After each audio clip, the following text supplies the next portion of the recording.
if you give me information, I can give you money. And I said, what the fuck is wrong with you? And I get a call from this Japanese diplomat, and he invites me to lunch. I said, great. We meet at a place on Capitol Hill. And I remember that lunch very well. I remember we talked about Israeli elections, we talked about Turkish elections, and we talked about the Arab-Israeli peace process. And at the end of the lunch, he says to me, and I should add, his English was so bad that we had to do the lunch in Arabic. So he said, what's next for you? And I said, well, I think I'm going to resign soon. I promised Senator Kerry I'd give him 2 years. It's been 2.5. I have 5 kids, and I really need to make some money and put my kids through college. And he goes, oh, no, don't do that. If you give me information, I can give you money. And I said, what the fuck is wrong with you? You have any idea how many times I've made that pitch? Shame on you, cold pitching me like that. And I got up indignantly and I walked out. And I walked, I mean directly without stopping, to the office of the Senate security officer.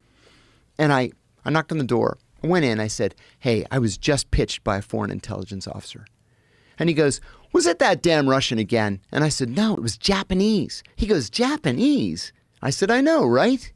He goes, well, no, sometimes they poke around looking for trade information. I said, this didn't have anything to do with trade information. I don't think. I don't know. We didn't even get that far. He said, okay, do me a favor. He said, I've got a standalone computer here that's not connected to the internet. Write it up as a memo, and I'm going to courier it over to the FBI. So I sat there and I wrote the whole thing, blow by blow.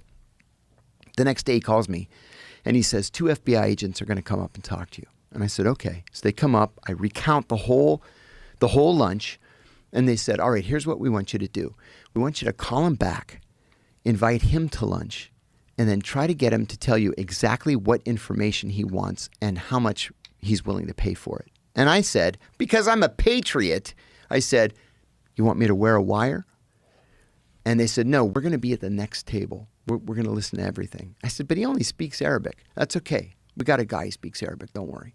I said, all right. So I call him. I invite him to lunch. We go to lunch, do the whole thing. But before the lunch, right before the lunch, they called and they said, operation came up. Just write us another memo. Do the lunch and write us another memo. I said, fine. So I write another memo. He asked me to do it a 3rd time, a 4th time, and a 5th time. The 5th time, he says to me, I have great news. He said, I got my dream job.